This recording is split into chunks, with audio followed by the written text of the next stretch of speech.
Vendredi dernier, le Congo-Brazzaville a été frappé par des pluies d'une rare intensité, provoquant des inondations massives dans plusieurs localités du pays. Des images choquantes, largement diffusées sur les réseaux sociaux, montrent sans doute l'étendue des dégâts.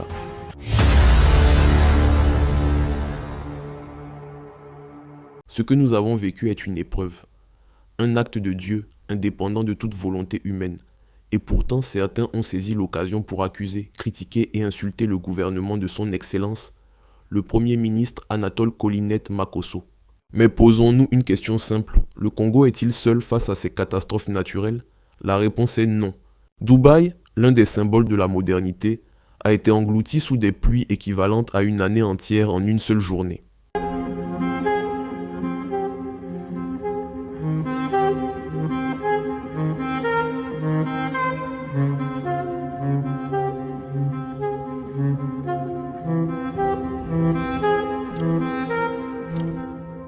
Le Royaume-Uni a été ravagé par la tempête Denis.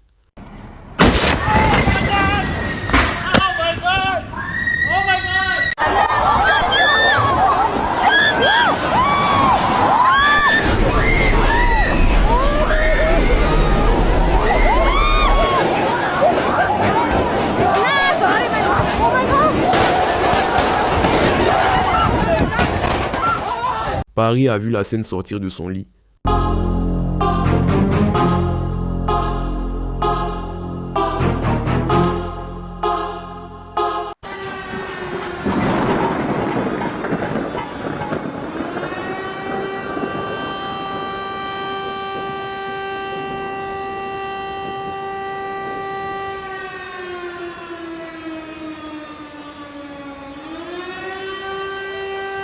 Arkansas aux États-Unis a connu des destructions massives à cause des inondations.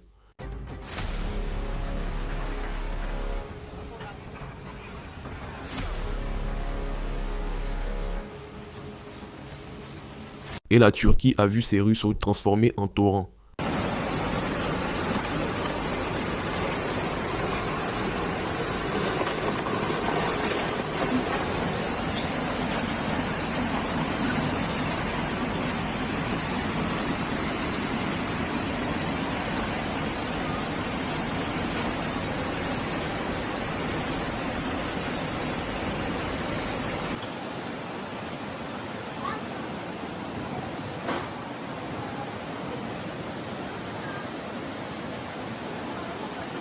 Ces pays sont-ils sans infrastructure, sans gouvernement? Non, c'est la puissance de la nature. Ce phénomène planétaire a un nom, le changement climatique, des pluies plus intenses, plus fréquentes, plus imprévisibles. Et dans cette lutte mondiale, une voix s'élève depuis des années, celle du président Denis Sassou Nguesso. Leader engagé, il a fait du climat une priorité. Depuis des forums internationaux jusqu'au sommet des 3 bassins, il appelle le monde à protéger notre planète, à investir dans le bassin du Congo, deuxième poumon écologique de la Terre. Je saisis cette opportunité pour réaffirmer le ferme engagement et la détermination de mon pays, la République du Congo, à participer activement à l'effort mondial de lutte contre les changements climatiques. Vous me permettrez, avant de poursuivre, de rappeler ce qu'à notre niveau et en tant que président de la commission climat du bassin du Congo, nous avons parcouru comme chemin depuis plus d'une décennie. Après l'accord de Paris, le rôle essentiel de nos forêts tropicales du bassin du Congo dans la régulation du climat a été enfin reconnu comme l'un des derniers poumons verts de la planète. Et les enjeux sont connus et les solutions ont été identifiées. Préoccupés par la recherche de ressources durables pour financer la gestion des écosystèmes forestiers et la préservation de sa biodiversité, nous avons initié l'idée de la création du Fonds bleu pour le bassin du Congo, dans le but de concilier la lutte contre les changements climatiques et le développement économique. Persuadé de l'importance des solutions basées sur la nature pour atteindre les objectifs de développement durable, ainsi que ceux de la décennie des Nations Unies pour la restauration des écosystèmes, j'ai lancé, lors de la COP 27 à Sharm el-Sheikh, l'appel solennel à l'instauration d'une décennie mondiale de l'afforestation afin d'inverser le cours actuel de la destruction de nos forêts. C'est dans ce contexte que, 12 ans après sa première édition, mon pays a abrité en octobre dernier à Brazzaville le deuxième sommet des 3 bassins forestiers tropicaux et de biodiversité, à savoir l'Amazonie, le Bornéo-Mékong, Asie du Sud-Est et le Congo.